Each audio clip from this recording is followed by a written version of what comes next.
Chapter 3. I looked at him, lost in astonishment. There he was before me, in motley, as though he had absconded from a troupe of mimes, enthusiastic, fabulous. His very existence was improbable, inexplicable, and altogether bewildering. He was an insoluble problem. It was inconceivable how he had existed, how he had succeeded in getting so far, how he had managed to remain, why he did not instantly disappear. I went a little farther, he said, then still a little farther till I had gone so far that I don't know how I'll ever get back. Never mind. Plenty time. I can manage. You take Kurtz away quick I tell you. The glamour of youth enveloped his party-colored rags, his destitution, his loneliness, the essential desolation of his futile wanderings. For months, for years, his life hadn't been worth a day's purchase, and there he was gallantly, thoughtlessly alive. To all appearances indestructible solely by the virtue of his few years and of his unreflecting audacity. I was seduced into something like admiration, like envy. Glamour urged him on, glamour kept him unscathed. He surely wanted nothing from the wilderness but space to breathe in and to push on through. His need was to exist, and to move onwards at the greatest possible risk, and with a maximum of privation. If the absolutely pure, uncalculating, unpractical spirit of adventure had ever ruled a human being, it ruled this bepatched youth. I almost envied him the possession of this modest and clear flame. It seemed to have consumed all thought of self so completely, that even while he was talking to you, you forgot that it was he, the man before your eyes, who had gone through these things. I did not envy him his devotion to Kurtz, though. He had not meditated over it. It came to him, and he accepted it with a sort of eager fatalism. I must say that to me it appeared about the most dangerous thing in every way he had come upon so far. They had come together unavoidably, like two ships becalmed near each other, and lay rubbing sides at last. I suppose Kurtz wanted an audience, because on a certain occasion, when encamped in the forest, they had talked all night, or more probably Kurtz had talked. We talked of everything, he said, quite transported at the recollection. I forgot there was such a thing as sleep. The night did not seem to last an hour. Everything. Everything. Of love, too. Ah, he talked to you of love? I said, much amused. It isn't what you think, he cried, almost passionately. It was in general. He made me see things. He threw his arms up. We were on deck at the time, and the headman of my woodcutters, lounging nearby, turned upon him his heavy and glittering eyes. I looked around, and I don't know why, but I assure you that never before, did this land, this river, this jungle, the very arch of this blazing sky, appear to me so hopeless and so dark, so impenetrable to human thought, so pitiless to human weakness. And, ever since, you have been with him, of course? I said. On the contrary. It appears their intercourse had been very much broken by various causes. He had, as he informed me proudly, managed to nurse Kurtz through 2 illnesses. He alluded to it as you would to some risky feat, but as a rule Kurtz wandered alone, far in the depths of the forest. Very often coming to this station, I had to wait days and days before he would turn up, he said. Ah, it was worth waiting for. Sometimes. What was he doing? Exploring or what? I asked. Oh, yes, of course, he had discovered lots of villages, a lake, too. He did not know exactly in what direction. It was dangerous to inquire too much, but mostly his expeditions had been for ivory. But he had no goods to trade with by that time, I objected. There's a good lot of cartridges left even yet, he answered, looking away. To speak plainly, he raided the country, I said. He nodded. Not alone, surely. He muttered something about the villages round that lake. Kurtz got the tribe to follow him, did he? I suggested. He fidgeted a little. They adored him, he said.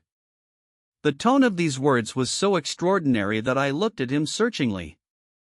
It was curious to see his mingled eagerness and reluctance to speak of Kurtz. The man filled his life, occupied his thoughts, swayed his emotions. "What can you expect?" he burst out. He came to them with thunder and lightning, and they had never seen anything like it, and very terrible. He could be very terrible. You can't judge Mr. Kurtz as you would an ordinary man. No. Now, just to give you an idea, I don't mind telling you, he wanted to shoot me, too, one day, but I don't judge him. "Shoot you?" I cried. "What for?" "Well, I had a small lot of ivory the chief of that village near my house gave me. You see, I used to shoot game for them. Well, he wanted it, and wouldn't hear reason. He declared he would shoot me unless I gave him the ivory, and then cleared out of the country, because he could do so. And had a fancy for it, and there was nothing on earth to prevent him killing whom he jolly well pleased. And it was true, too. I gave him the ivory. What did I care? But I didn't clear out. No. I couldn't leave him. I had to be careful, of course, till we got friendly again for a time. He had his second illness then. Afterwards I had to keep out of the way, but I didn't mind. He was living for the most part in those villages on the lake. When he came down to the river, sometimes he would take to me, and sometimes it was better for me to be careful. This man suffered too much. He hated all this, and somehow he couldn't get away. When I had a chance, I begged him to try and leave while there was time. I offered to go back with him. And he would say yes, and then he would remain, go off on another ivory hunt, disappear for weeks, forget himself amongst these people, forget himself, Why? He's mad, I said. He protested indignantly. Mr. Kurtz couldn't be mad. If I had heard him talk only 2 days ago, I wouldn't dare hint at such a thing. I had taken up my binoculars while we talked, and was looking at the shore, sweeping the limit of the forest at each side and at the back of the house. The consciousness of there being people in that bush, so silent, so quiet and quiet as the ruined house on the hill, made me uneasy. There was no sign on the face of nature of this amazing tale that was not so much told as suggested to me in desolate exclamations, completed by shrugs, in interrupted phrases, in hints ending in deep sighs. The woods were unmoved, like a mask heavy, like the closed door of a prison. They looked with their air of hidden knowledge, of patient expectation, of unapproachable silence. The Russian was explaining to me that it was only lately that Mr. Kurtz had come down to the river, bringing along with him all the fighting men of that lake tribe.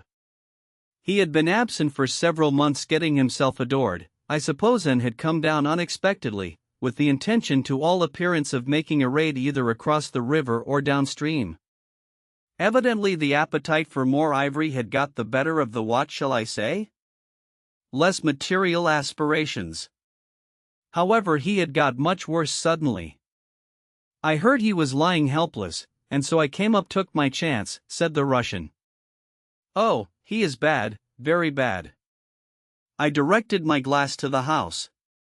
There were no signs of life, but there was the ruined roof, the long mud wall peeping above the grass, with 3 little square window holes, no 2 of the same size, all this brought within reach of my hand, as it were.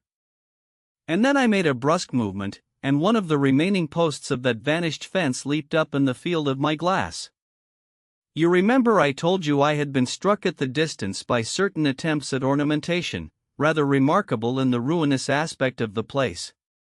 Now I had suddenly a nearer view, and its first result was to make me throw my head back as if before a blow. Then I went carefully from post to post with my glass, and I saw my mistake. These round knobs were not ornamental but symbolic. They were expressive and puzzling, striking and disturbing, food for thought and also for vultures if there had been any looking down from the sky. But at all events for such ants as were industrious enough to ascend the pole. They would have been even more impressive, those heads on the stakes, if their faces had not been turned to the house. Only one, the first I had made out, was facing my way. I was not so shocked as you may think. The start back I had given was really nothing but a movement of surprise. I had expected to see a knob of wood there, you know. I returned deliberately to the first I had seen, and there it was, black, dried, sunken, with closed eyelids, a head that seemed asleep at the top of that pole. And, with the shrunken dry lips showing a narrow white line of the teeth, was smiling, too, smiling continuously at some endless and jocose dream of that eternal slumber. I am not disclosing any trade secrets. In fact, the manager said afterwards that Mr. Kurtz's methods had ruined the district. I have no opinion on that point, but I want you clearly to understand that there was nothing exactly profitable in these heads being there. They only showed that Mr. Kurtz lacked restraint in the gratification of his various lusts, that there was something wanting in him, some small matter which, when the pressing need arose, could not be found under his magnificent eloquence. Whether he knew of this deficiency himself I can't say. I think the knowledge came to him at last, only at the very last. But the wilderness had found him out early, and had taken on him a terrible vengeance for the fantastic invasion. I think it had whispered to him things about himself which he did not know. Things of which he had no conception till he took counsel with this great solitude, and the whisper had proved irresistibly fascinating. It echoed loudly within him because he was hollow at the core.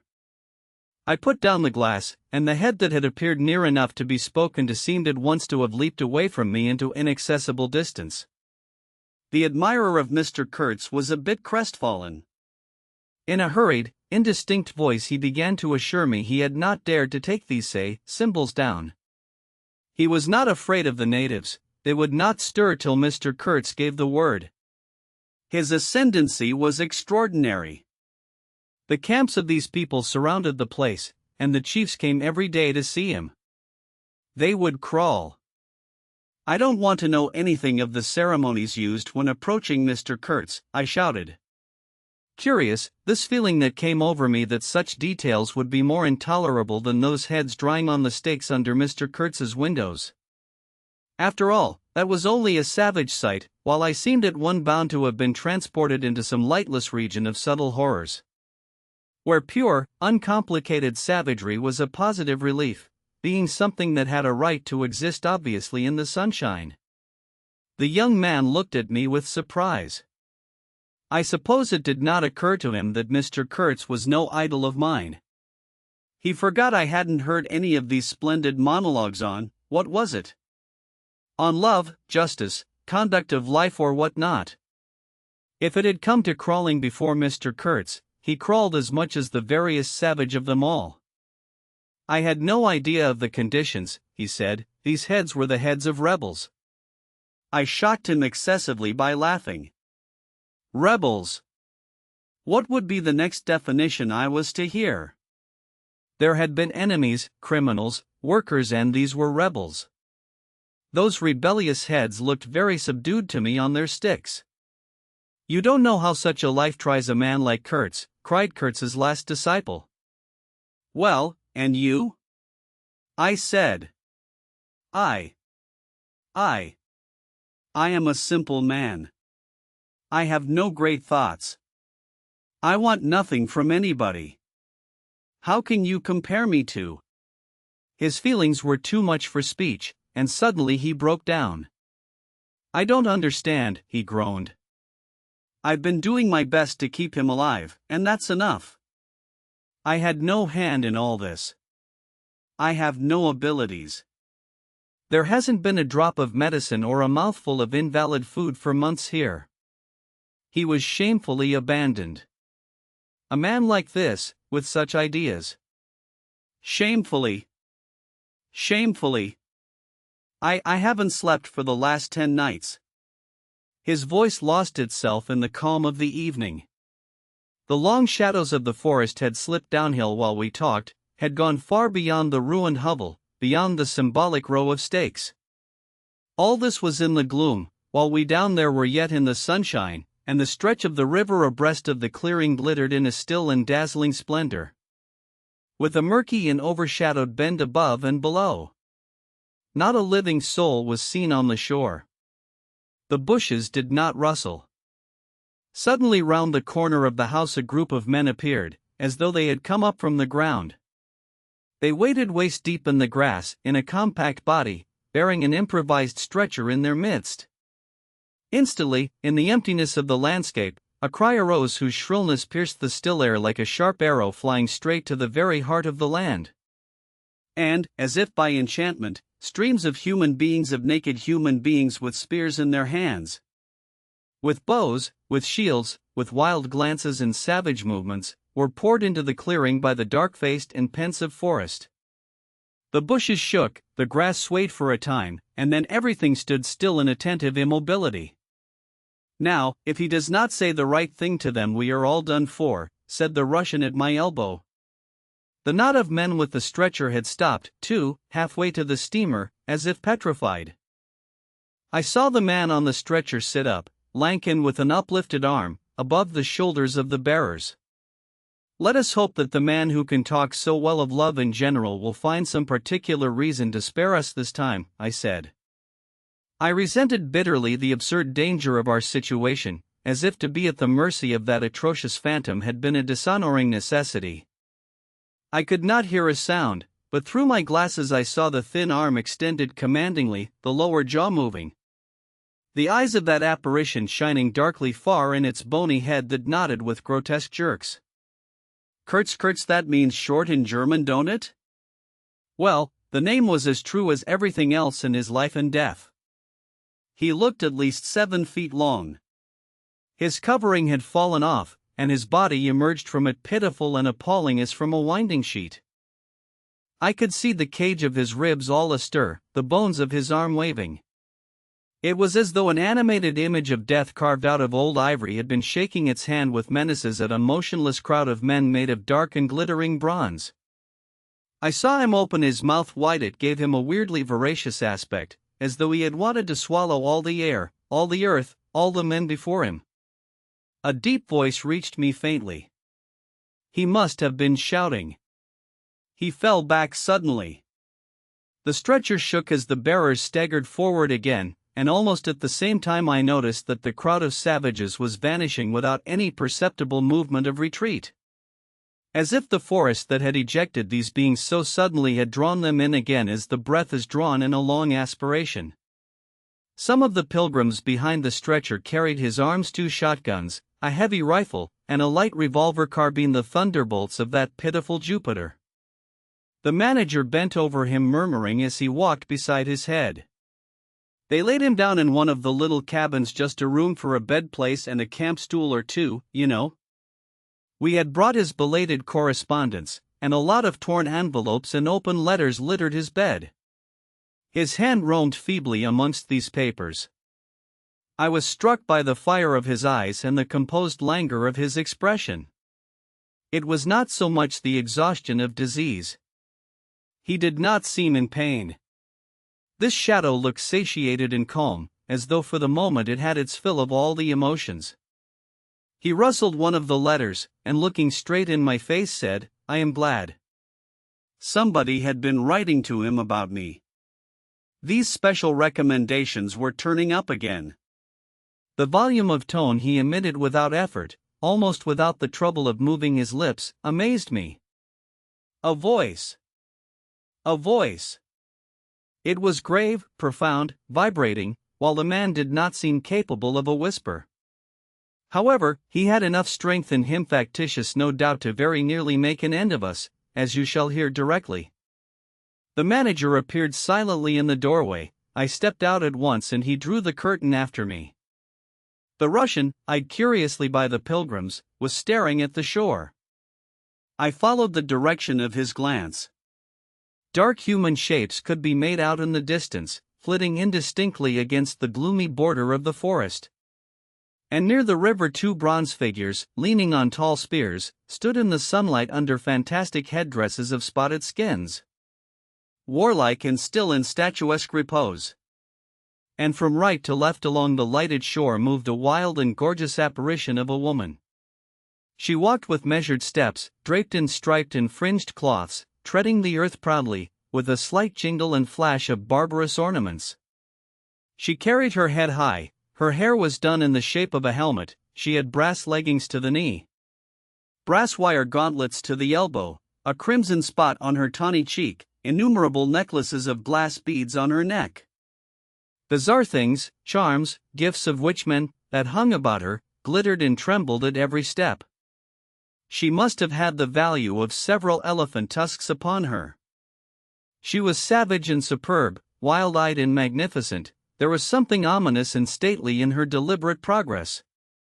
And in the hush that had fallen suddenly upon the whole sorrowful land, the immense wilderness, the colossal body of the fecund and mysterious life seemed to look at her.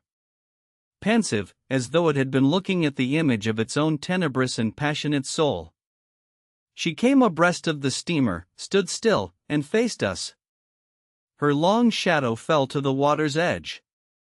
Her face had a tragic and fierce aspect of wild sorrow and of dumb pain mingled with the fear of some struggling, half-shaped resolve. She stood looking at us without a stir, and like the wilderness itself, with an air of brooding over an inscrutable purpose. A whole minute passed, and then she made a step forward. There was a low jingle, a glint of yellow metal, a sway of fringed draperies, and she stopped as if her heart had failed her. The young fellow by my side growled. The pilgrims murmured at my back. She looked at us all as if her life had depended upon the unswerving steadiness of her glance. Suddenly she opened her bared arms and threw them up rigid above her head, as though in an uncontrollable desire to touch the sky. And at the same time the swift shadows darted out on the earth, swept around on the river, gathering the steamer into a shadowy embrace. A formidable silence hung over the scene. She turned away slowly, walked on, following the bank, and passed into the bushes to the left. Once only her eyes gleamed back at us in the dusk of the thickets before she disappeared. If she had offered to come aboard, I really think I would have tried to shoot her, said the man of patches, nervously. I have been risking my life every day for the last fortnight to keep her out of the house. She got in one day and kicked up a row about those miserable rags I picked up in the storeroom to mend my clothes with. I wasn't decent. At least it must have been that, for she talked like a fury to Kurtz for an hour, pointing at me now and then. I don't understand the dialect of this tribe. Luckily for me, I fancy Kurtz felt too ill that day to care, or there would have been mischief. I don't understand. No, it's too much for me. Ah, well, it's all over now. At this moment I heard Kurtz's deep voice behind the curtain, "Save me." Save the ivory, you mean? Don't tell me.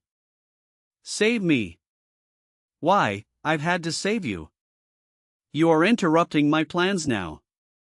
Sick. Sick. Not so sick as you would like to believe. Never mind. I'll carry my ideas out, yet I will return. I'll show you what can be done. You with your little peddling notions, you are interfering with me. I will return.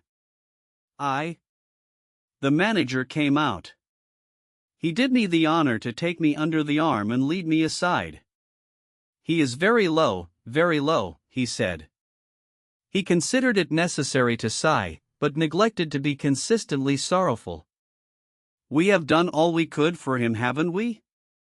But there is no disguising the fact, Mr. Kurtz has done more harm than good to the company. He did not see the time was not ripe for vigorous action. Cautiously, that's my principle. We must be cautious yet. The district is closed to us for a time. Deplorable. Upon the whole, the trade will suffer. I don't deny there is a remarkable quantity of ivory, mostly fossil. We must save it, at all events, but look how precarious the position is and why. Because the method is unsound. Do you, said I, looking at the shore, call it unsound method? Without doubt, he exclaimed hotly.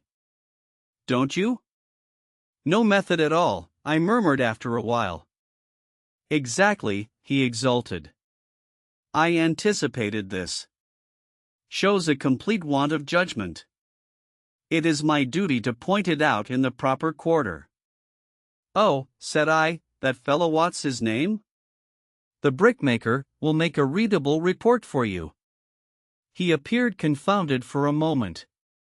It seemed to me I had never breathed an atmosphere so vile, and I turned mentally to Kurtz for relief, positively for relief.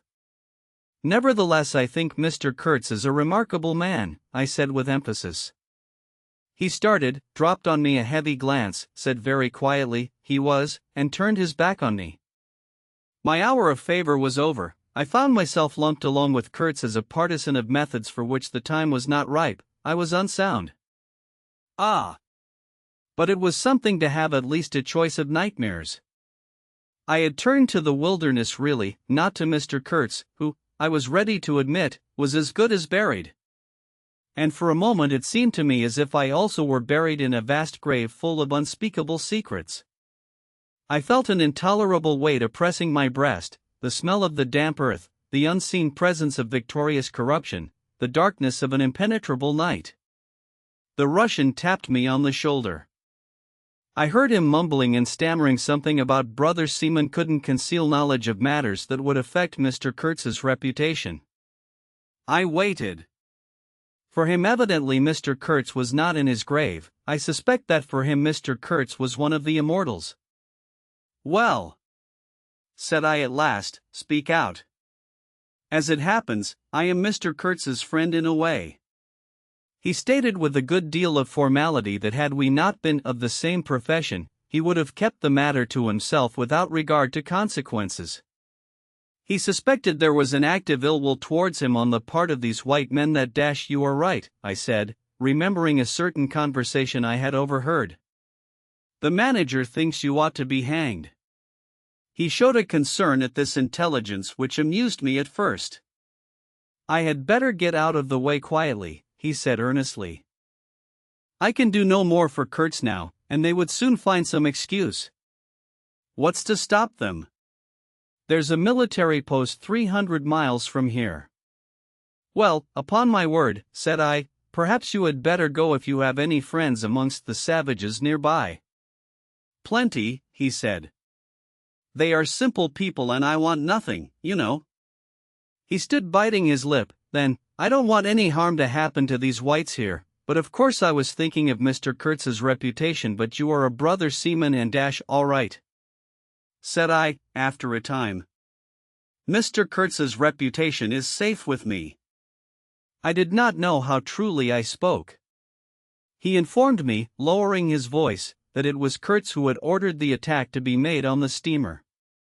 He hated sometimes the idea of being taken away and then again. But I don't understand these matters. I am a simple man. He thought it would scare you away that you would give it up, thinking him dead. I could not stop him. Oh, I had an awful time of it this last month. Very well, I said. He is all right now. Yes, he muttered, not very convinced apparently. Thanks, said I shall keep my eyes open. But quiet, eh? He urged anxiously. It would be awful for his reputation if anybody here. I promised a complete discretion with great gravity. I have a canoe and 3 black fellows waiting not very far. I am off. Could you give me a few Martini Henry cartridges? I could, and did, with proper secrecy. He helped himself, with a wink at me, to a handful of my tobacco. Between sailors you no good English tobacco. At the door of the pilot house he turned round. I say, haven't you a pair of shoes you could spare? He raised one leg. Look. The soles were tied with knotted strings sandalwise under his bare feet. I rooted out an old pair, at which he looked with admiration before tucking it under his left arm. One of his pockets, bright red, was bulging with cartridges, from the other, dark blue, peeped Towson's inquiry. And so on. He seemed to think himself excellently well equipped for a renewed encounter with the wilderness. Ah! I'll never meet such a man again. You ought to have heard him recite poetry his own, too. It was, he told me. Poetry. He rolled his eyes at the recollection of these delights. Oh, he enlarged my mind. Goodbye, said I. He shook hands and vanished in the night. Sometimes I ask myself whether I had ever really seen him, whether it was possible to meet such a phenomenon. When I woke up shortly after midnight, his warning came to my mind with its hint of danger that seemed, in the starred darkness, real enough to make me get up for the purpose of having a look round. On the hill a big fire burned, illuminating fitfully a crooked corner of the station house. One of the agents, with a picket of a few of our blacks, armed for the purpose, was keeping guard over the ivory. But deep within the forest, red gleams that wavered, that seemed to sink and rise from the ground amongst confused columnar shapes of intense blackness, showed the exact position of the camp where Mr. Kurtz's adorers were keeping their uneasy vigil. The monotonous beating of a big drum filled the air with muffled shocks and a lingering vibration. A steady droning sound of many men chanting each to himself some weird incantation came out from the black flat wall of the woods as the humming of bees comes out of a hive, and had a strange narcotic effect upon my half-awake senses. I believe I dozed off leaning over the rail, till an abrupt burst of yells, an overwhelming outbreak of a pent-up and mysterious frenzy, woke me up in a bewildered wonder. It was cut short all at once, and the low droning went on with an effect of audible and soothing silence. I glanced casually into the little cabin. A light was burning within, but Mr. Kurtz was not there. I think I would have raised an outcry if I had believed my eyes. But I didn't believe them at first. The thing seemed so impossible. The fact is, I was completely unnerved by a sheer blank fright, pure abstract terror, unconnected with any distinct shape of physical danger. What made this emotion so overpowering was, how shall I define it? The moral shock I received, as if something altogether monstrous, intolerable to thought and odious to the soul, had been thrust upon me unexpectedly.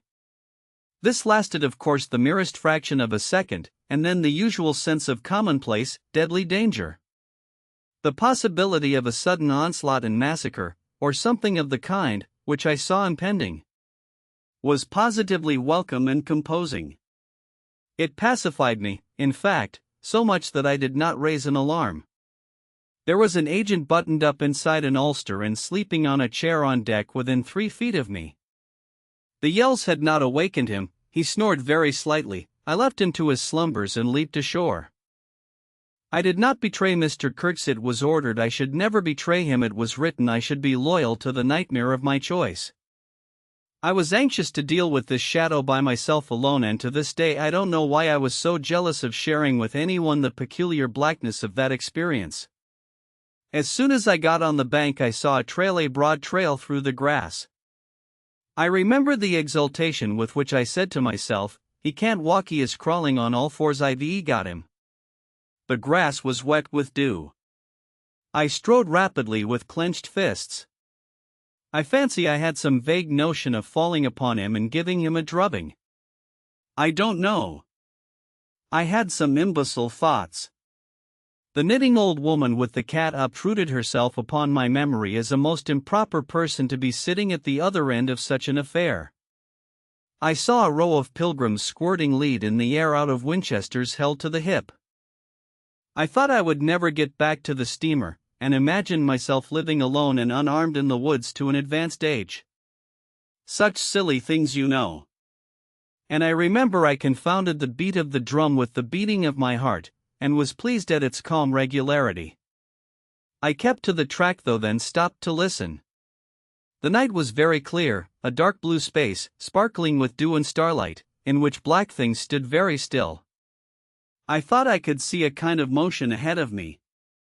I was strangely cocksure of everything that night. I actually left the track and ran in a wide semicircle, I verily believe chuckling to myself, so as to get in front of that stir, of that motion I had seen, if indeed I had seen anything. I was circumventing Kurtz as though it had been a boyish game.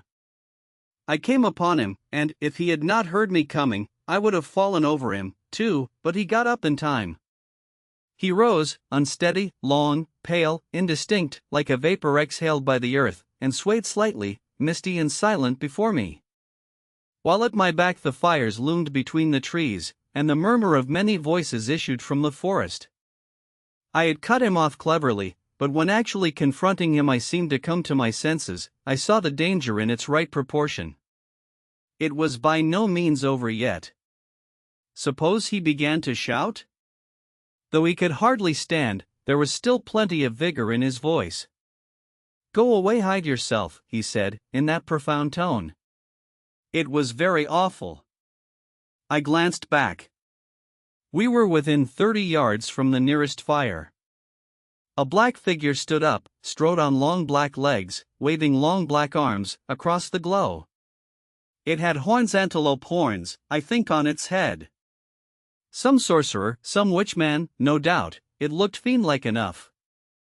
"Do you know what you are doing?" I whispered. "Perfectly," he answered, raising his voice for that single word. It sounded to me far off and yet loud, like a hail through a speaking trumpet. "If he makes a row we are lost," I thought to myself. This clearly was not a case for fisticuffs, even apart from the very natural aversion I had to beat that shadow this wandering and tormented thing. "You will be lost," I said, "utterly lost. One gets sometimes such a flash of inspiration, you know." I did say the right thing, though indeed he could not have been more irretrievably lost than he was at this very moment. When the foundations of our intimacy were being laid to endure even to the end, even beyond.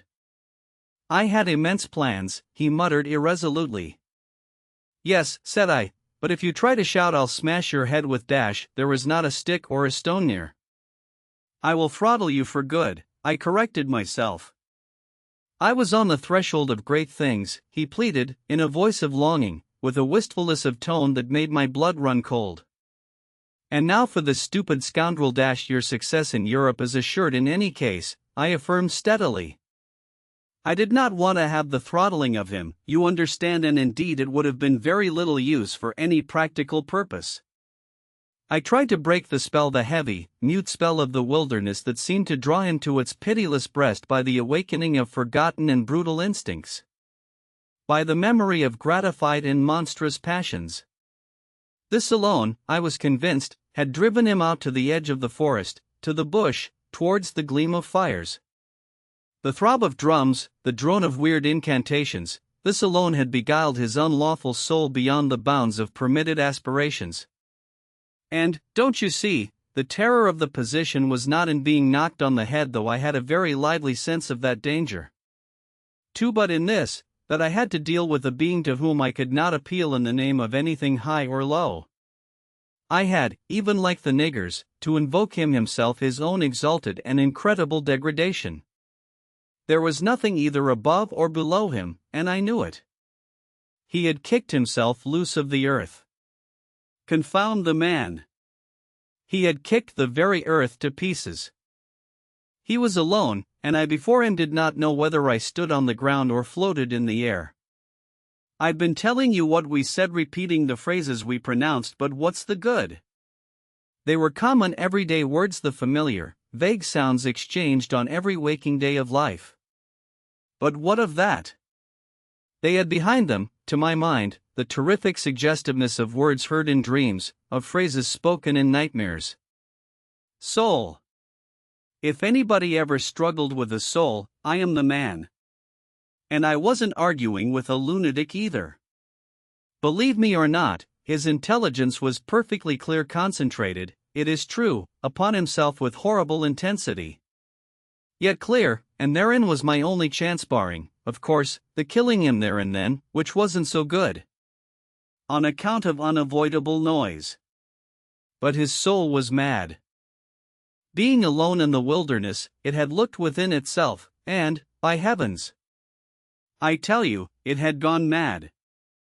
I had for my sins, I suppose, to go through the ordeal of looking into it myself. No eloquence could have been so withering to one's belief in mankind as his final burst of sincerity. He struggled with himself, too. I saw it, I heard it. I saw the inconceivable mystery of a soul that knew no restraint, no faith, and no fear, yet struggling blindly with itself. I kept my head pretty well, but when I had him at last stretched on the couch, I wiped my forehead, while my legs shook under me as though I had carried half a ton on my back down that hill. And yet I had only supported him, his bony arm clasped round my neck, and he was not much heavier than a child. When next day we left at noon, the crowd, of whose presence behind the curtain of trees I had been acutely conscious all the time, flowed out of the woods again, filled the clearing, covered the slope with a mass of naked, breathing, quivering, bronze bodies. I steamed up a bit, then swung downstream, and 2,000 eyes followed the evolutions of the splashing, thumping, fierce river demon beating the water with its terrible tail and breathing black smoke into the air. In front of the first rank, along the river, 3 men, plastered with bright red earth from head to foot, strutted to and fro restlessly. When we came abreast again, they faced the river, stamped their feet, nodded their horned heads, swayed their scarlet bodies. They shook towards the fierce river demon a bunch of black feathers, a mangy skin with a pendant tail, something that looked a dried gourd. They shouted periodically together strings of amazing words that resembled no sounds of human language. And the deep murmurs of the crowd, interrupted suddenly, were like the responses of some satanic litany. We had carried Kurtz into the pilot house. There was more air there. Lying on the couch, he stared through the open shutter. There was an eddy in the mass of human bodies, and the woman with helmeted head and tawny cheeks rushed out to the very brink of the stream. She put out her hands, shouted something, and all that wild mob took up the shout in a roaring chorus of articulated, rapid, breathless utterance. "Do you understand this?" I asked. He kept on looking out past me with fiery, longing eyes, with a mingled expression of wistfulness and hate. He made no answer, but I saw a smile of indefinable meaning, appear on his colorless lips that a moment after twitched convulsively. "Do I not?" he said slowly, gasping, as if the words had been torn out of him by a supernatural power. I pulled the string of the whistle, and I did this because I saw the pilgrims on deck getting out their rifles with an air of anticipating a jolly lark. At the sudden screech there was a movement of abject terror through that wedged mass of bodies. Don't you frighten them away," cried someone on deck disconsolately. I pulled the string time after time. They broke and ran, they leaped, they crouched, they swerved, they dodged the flying terror of the sound. The 3 red chaps had fallen flat, face down on the shore, as though they had been shot dead. Only the barbarous and superb woman did not so much as flinch, and stretched tragically her bare arms after us over the somber and glittering river. And then that imbecile crowd down on the deck started their little fun, and I could see nothing more for smoke. The brown current ran swiftly out of the heart of darkness, bearing us down towards the sea with twice the speed of our upward progress. And Kurtz's life was running swiftly, too, ebbing out of his heart into the sea of inexorable time. The manager was very placid. He had no vital anxieties now. He took us both in with a comprehensive and satisfied glance. The affair had come off as well as could be wished. I saw the time approaching when I would be left alone of the party of unsound method. The pilgrims looked upon me with disfavor. I was, so to speak, numbered with the dead. Kurtz discoursed. A voice. It rang deep to the very last. It survived his strength to hide in the magnificent folds of eloquence the barren darkness of his heart. Oh, he struggled. The wastes of his weary brain were haunted by shadowy images, now images of wealth and fame revolving obsequiously round his unextinguishable gift of noble and lofty expression. My intended, my station, my career, my ideas, these were the subjects for the occasional utterances of elevated sentiments. The shade of the original Kurtz frequented the bedside of the hollow sham, whose fate it was to be buried presently in the mold of primeval earth. But both the diabolic love and the unearthly hate of the mysteries it had penetrated fought for the possession of that soul satiated with primitive emotions. Avid of lying fame, of sham distinction, of all the appearances of success and power. Sometimes he was contemptibly childish. He desired to have kings meet him at railway stations on his return from some ghastly nowhere, where he intended to accomplish great things. You show them you have in you something that is really profitable, and then there will be no limits to the recognition of your ability, he would say. Of course you must take care of the motives, right motives always. The long reaches that were like one and the same reach, monotonous bends that were exactly alike. Slipped past the steamer with their multitude of secular trees looking patiently after this grimy fragment of another world. The forerunner of change, of conquest, of trade, of massacres, of blessings. I looked ahead piloting. Close the shutter, said Kurtz suddenly one day, I can't bear to look at this. I did so. There was a silence. Oh, but I will wring your heart yet, he cried at the invisible wilderness. We broke down as I had expected and had to lie up for repairs at the head of an island. This delay was the first thing that shook Kurtz's confidence. One morning he gave me a packet of papers and a photograph, the lot tied together with a shoestring. Keep this for me, he said. This noxious fool, meaning the manager, is capable of prying into my boxes when I am not looking. In the afternoon I saw him. He was lying on his back with closed eyes, and I withdrew quietly, but I heard him mutter, live rightly, die, die. I listened. There was nothing more. Was he rehearsing some speech in his sleep, or was it a fragment of a phrase from some newspaper article? He had been writing for the papers and meant to do so again, for the furthering of my ideas. It's a duty. His was an impenetrable darkness. I looked at him as you peer down on a man who was lying at the bottom of a precipice where the sun never shines.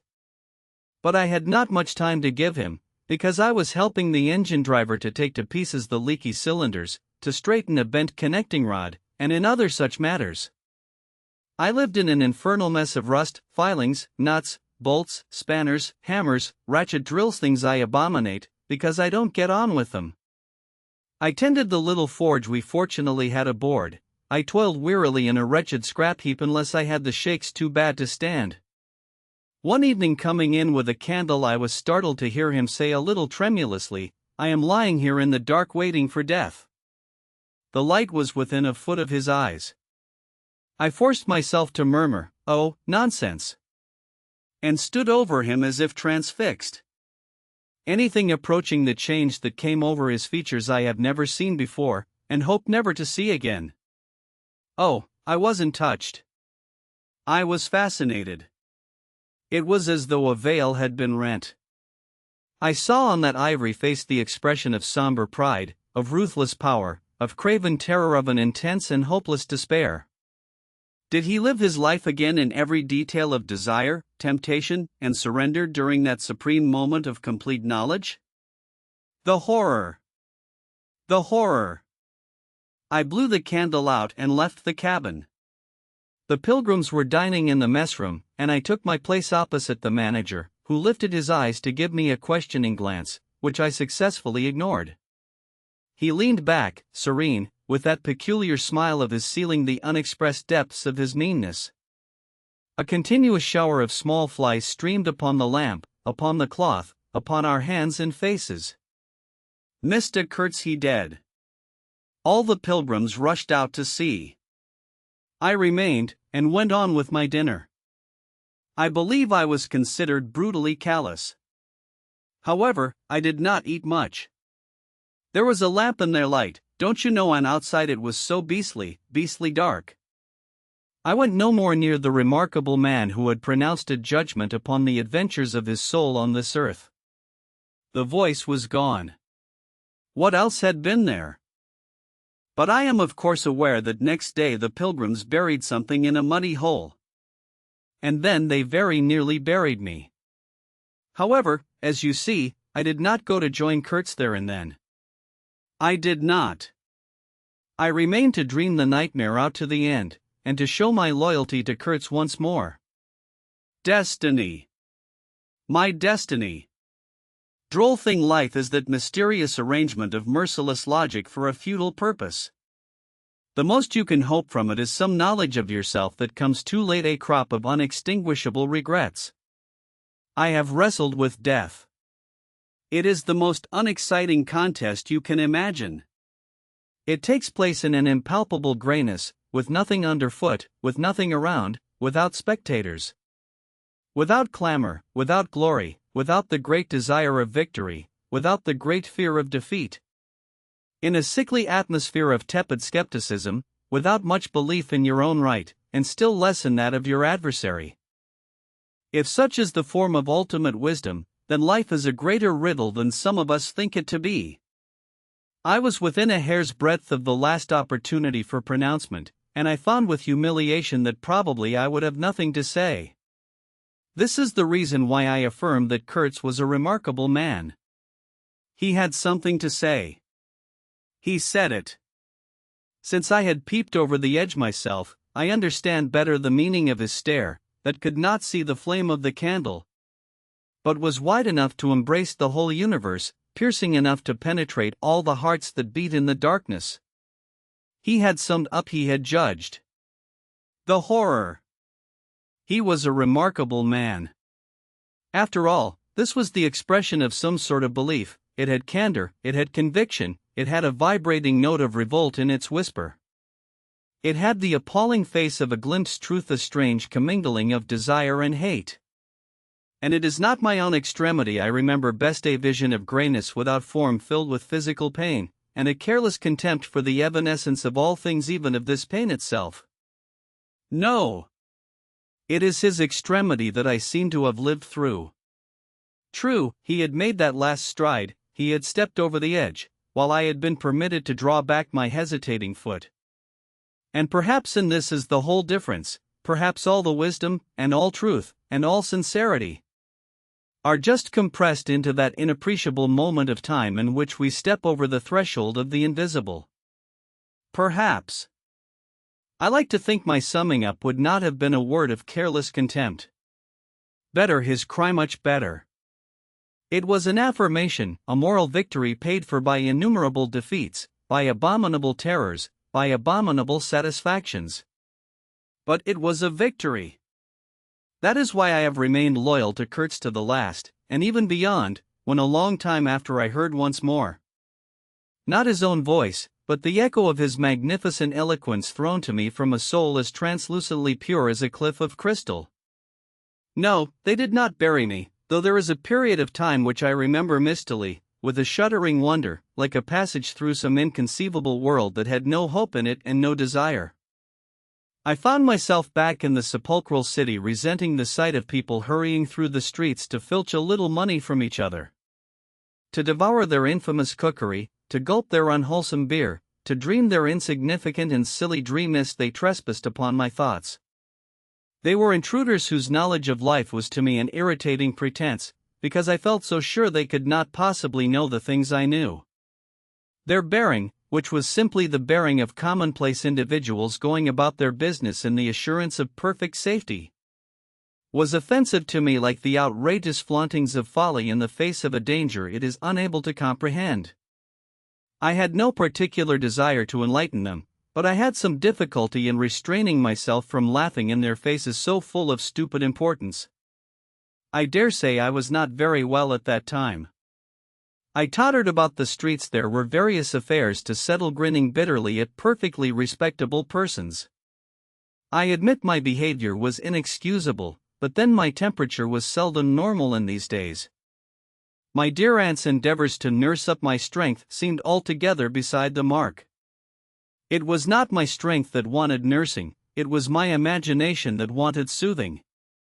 I kept the bundle of papers given me by Kurtz, not knowing exactly what to do with it. His mother had died lately, watched over, as I was told, by his intended. A clean-shaved man, with an official manner and wearing gold-rimmed spectacles, called on me one day and made inquiries. At first circuitous, afterward suavely pressing, about what he was pleased to denominate certain documents. I was not surprised, because I had 2 rows with the manager on the subject out there. I had refused to give up the smallest scrap out of that package, and I took the same attitude with the spectacled man. He became darkly menacing at last, and with much heat argued that the company had the right to every bit of information about its territories. And said he, Mr. Kurtz's knowledge of unexplored regions must have been necessarily extensive and peculiar owing to his great abilities and to the deplorable circumstances in which he had been placed. Therefore, I assured him Mr. Kurtz's knowledge, however extensive, did not bear upon the problems of commerce or administration. He invoked then the name of science. It would be an incalculable loss if, and so on. I offered him the report on the suppression of savage customs, with the postscriptum torn off. He took it up eagerly, but ended by sniffing at it with an air of contempt. This is not what we had a right to expect, he remarked. Expect nothing else, I said. There are only private letters. He withdrew upon some threat of legal proceedings, and I saw him no more, but another fellow, calling himself Kurtz's cousin, appeared 2 days later, and was anxious to hear all the details about his dear relative's last moments. Incidentally, he gave me to understand that Kurtz had been essentially a great musician. There was the making of an immense success, said the man, who was an organist, I believe, with lank grey hair flowing over a greasy coat collar. I had no reason to doubt his statement, and to this day I am unable to say what was Kurtz's profession, whether he ever had any, which was the greatest of his talents. I had taken him for a painter who wrote for the papers, or else for a journalist who could paint, but even the cousin, who took snuff during the interview, could not tell me what he had been exactly. He was a universal genius on that point, I agreed with the old chap, who thereupon blew his nose noisily into a large cotton handkerchief and withdrew in senile agitation, bearing off some family letters and memoranda without importance. Ultimately, a journalist anxious to know something of the fate of his dear colleague turned up. This visitor informed me Kurtz's proper sphere ought to have been politics on the popular side. He had furry straight eyebrows, bristly hair cropped short, an eyeglass on a broad ribbon, and, becoming expansive, confessed his opinion that Kurtz really couldn't write a bit, but heavens, how that man could talk!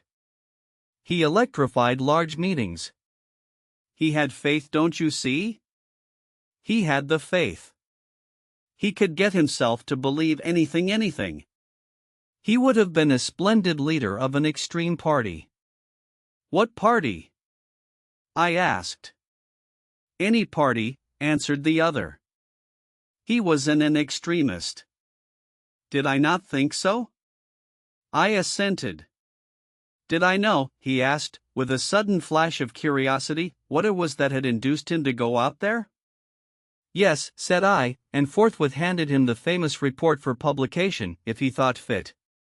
He glanced through it hurriedly, mumbling all the time, judged it would do, and took himself off with this plunder. Thus I was left at last with a slim packet of letters and the girl's portrait. She struck me as beautiful, she had a beautiful expression. I know that the sunlight can be made to lie, too, yet one felt that no manipulation of light and pose could have conveyed the delicate shade of truthfulness upon those features. She seemed ready to listen without mental reservation, without suspicion, without a thought for herself. I concluded I would go and give her back her portrait and those letters myself. Curiosity? Yes, and also some other feeling perhaps. All that had been Kurtz's had passed out of my hands, his soul, his body, his station, his plans, his ivory, his career. There remained only his memory and his intended, and I wanted to give that up, too, to the past. In a way to surrender personally all that remained of him with me to that oblivion which is the last word of our common fate. I don't defend myself. I had no clear perception of what it was I really wanted. Perhaps it was an impulse of unconscious loyalty, or the fulfillment of one of those ironic necessities that lurk in the facts of human existence. I don't know. I can't tell. But I went. I thought his memory was like the other memories of the dead that accumulate in every man's life, a vague impress on the brain of shadows that had fallen on it in their swift and final passage. But before the high and ponderous door, between the tall houses of a street as still and decorous as a well-kept alley in a cemetery, I had a vision of him on the stretcher, opening his mouth voraciously, as if to devour all the earth with all its mankind. He lived then before me, he lived as much as he had ever lived, a shadow insatiable of splendid appearances, of frightful realities, a shadow darker than the shadow of the night, and draped nobly in the folds of a gorgeous eloquence. The vision seemed to enter the house with me, the stretcher, the phantom-bearers, the wild crowd of obedient worshippers. The gloom of the forests, the glitter of the reach between the murky bends, the beat of the drum, regular and muffled like the beating of a heart, the heart of a conquering darkness. It was a moment of triumph for the wilderness, an invading and vengeful rush which, it seemed to me, I would have to keep back alone for the salvation of another soul. And the memory of what I had heard him say afar there, with the horn shapes stirring at my back, in the glow of fires. Within the patient woods, those broken phrases came back to me, were heard again in their ominous and terrifying simplicity. I remembered his abject pleading, his abject threats, the colossal scale of his vile desires, the meanness, the torment, the tempestuous anguish of his soul. And later on I seemed to see his collected languid manner, when he said one day, "This lot of ivory now is really mine. The company did not pay for it. I collected it myself at a very great personal risk. I am afraid they will try to claim it as theirs though. It is a difficult case. What do you think I ought to do? Resist? I want no more than justice." He wanted no more than justice, no more than justice. I rang the bell before a mahogany door on the first floor, and while I waited he seemed to stare at me out of the glassy panel stare with that wide and immense stare, embracing, condemning, loathing all the universe. I seemed to hear the whispered cry, "The horror! The horror!" The dusk was falling. I had to wait in a lofty drawing room with 3 long windows from floor to ceiling that were like 3 luminous and bed-draped columns. The bent gilt legs and backs of the furniture shone in indistinct curves. The tall marble fireplace had a cold and monumental whiteness. A grand piano stood massively in a corner, with dark gleams on the flat surfaces like a somber and polished sarcophagus. A high door open-closed. I rose. She came forward, all in black, with a pale head, floating towards me in the dusk. She was in mourning. It was more than a year since his death, more than a year since the news came. She seemed as though she would remember and mourn forever. She took both my hands in hers and murmured, "I had heard you were coming." I noticed she was not very young, I mean not girlish. She had a mature capacity for fidelity, for belief, for suffering. The room seemed to have grown darker, as if all the sad light of the cloudy evening had taken refuge on her forehead. This fair hair, this pale visage, this pure brow, seemed surrounded by an ashy halo from which the dark eyes looked out at me. Their glance was guileless, profound, confident, and trustful. She carried her sorrowful head as though she were proud of that sorrow, as though she would say, I alone know how to mourn for him as he deserves." But while we were still shaking hands, such a look of awful desolation came upon her face that I perceived she was one of those creatures that are not the playthings of time. For her he had died only yesterday. And, by Jove! The impression was so powerful that for me, too, he seemed to have died only yesterday, nay, this very minute. I saw her and him in the same instant of time, his death and her sorrow. I saw her sorrow in the very moment of his death. Do you understand? I saw them together, I heard them together. She had said, with a deep catch of the breath, "I have survived," while my strained ears seemed to hear distinctly, mingled with her tone of despairing regret, the summing up whisper of his eternal condemnation.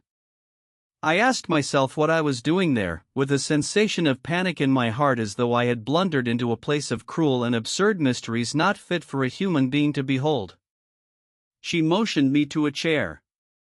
We sat down. I laid the packet gently on the little table, and she put her hand over it. "You knew him well," she murmured, after a moment of mourning silence. "Intimacy grows quickly out there," I said. "I knew him as well as it is possible for one man to know another. And you admired him, she said.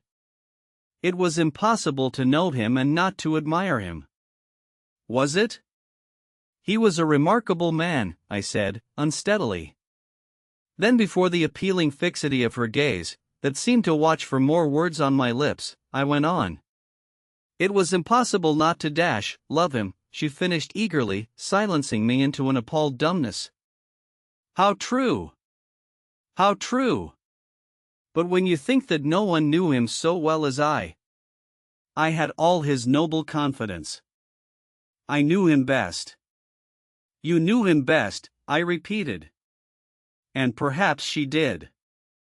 But with every word spoken the room was growing darker, and only her forehead, smooth and white, remained illumined by the inextinguishable light of belief and love.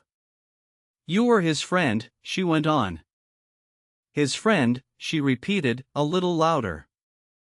You must have been, if he had given you this, and sent you to me. I feel I can speak to you and oh. I must speak. I want you who have heard his last words to know I have been worthy of him. It is not pride. Yes. I am proud to know I understood him better than anyone on earth. He told me so himself. I listened. The darkness deepened. I was not even sure whether he had given me the right bundle. I rather suspect he wanted me to take care of another batch of his papers which, after his death, I saw the manager examining under the lamp. And the girl talked, easing her pain in the certitude of my sympathy. She talked as thirsty men drink. I had heard that her engagement with Kurtz had been disapproved by her people. He wasn't rich enough or something. And indeed I don't know whether he had not been a pauper all his life. He had given me some reason to infer that it was his impatience of comparative poverty that drove him out there. Who was not his friend who had heard him speak once? She was saying. He drew men towards him by what was best in them. She looked at me with intensity. It is the gift of the great, she went on, and the sound of her low voice seemed to have the accompaniment of all the other sounds. Full of mystery, desolation, and sorrow, I had ever heard the ripple of the river, the soughing of the trees swayed by the wind. The murmurs of the crowds, the faint ring of incomprehensible words cried from afar, the whisper of a voice speaking from beyond the threshold of an eternal darkness. But you have heard him. You know. She cried. Yes, I know, I said with something like despair in my heart, but bowing my head before the faith that was in her. Before that great and saving illusion that shone with an unearthly glow in the darkness, in the triumphant darkness from which I could not have defended her, from which I could not even defend myself. What a loss to me, to us! She corrected herself with beautiful generosity, then added in a murmur, to the world. By the last gleams of twilight I could see the glitter of her eyes, full of tears that would not fall. I have been very happy, very fortunate, very proud, she went on. Too fortunate. Too happy for a little while. And now I am unhappy for life. She stood up, her fair hair seemed to catch all the remaining light in a glimmer of gold. I rose, too. And of all this, she went on mournfully, of all his promise, and of all his greatness, of his generous mind, of his noble heart, nothing remains, nothing but a memory. You and I we shall always remember him, I said hastily. No! She cried. It is impossible that all this should be lost, that such a life should be sacrificed to leave nothing but sorrow. You know what vast plans he had. I knew of them, too. I could not perhaps understand, but others knew of them. Something must remain. His words, at least, have not died. His words will remain, I said. And his example, she whispered to herself. Men looked up to him, his goodness shone in every act. His example true, I said, his example, too. Yes, his example. I forgot that. But I do not. I cannot believe, not yet. I cannot believe that I shall never see him again, that nobody will see him again, never, never, never. She put out her arms as if after a retreating figure, stretching them back and with clasped pale hands across the fading and narrow sheen of the window. Never see him. I saw him clearly enough then. I shall see this eloquent phantom as long as I live, and I shall see her, too, a tragic and familiar shade.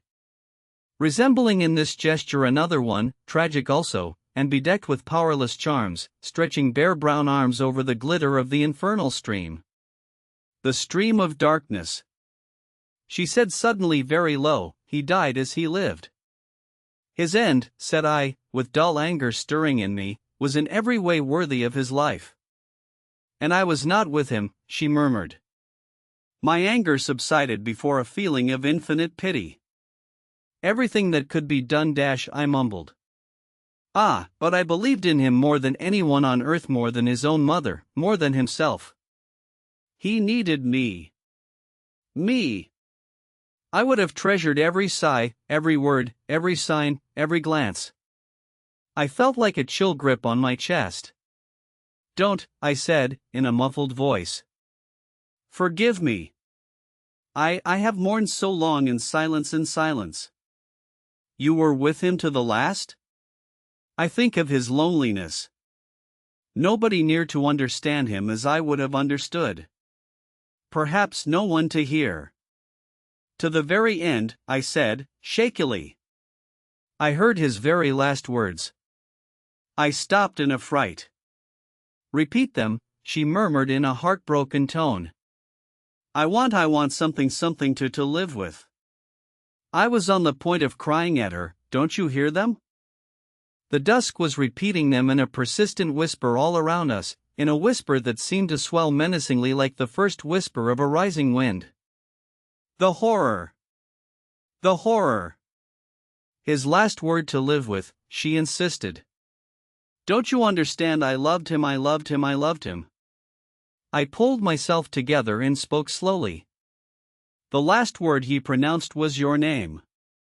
I heard a light sigh and then my heart stood still, stopped dead short by an exulting and terrible cry, by the cry of inconceivable triumph and of unspeakable pain. I knew it, I was sure. She knew. She was sure. I heard her weeping, she had hidden her face in her hands. It seemed to me that the house would collapse before I could escape, that the heavens would fall upon my head. But nothing happened. The heavens do not fall for such a trifle. Would they have fallen, I wonder, if I had rendered Kurtz the justice which was his due? Hadn't he said he wanted only justice? But I couldn't. I could not tell her. It would have been too dark altogether. Marlow ceased, and sat apart, indistinct and silent, in the pose of a meditating Buddha. Nobody moved for a time. We have lost the first of the ebb, said the director suddenly. I raised my head. The offing was barred by a black bank of clouds.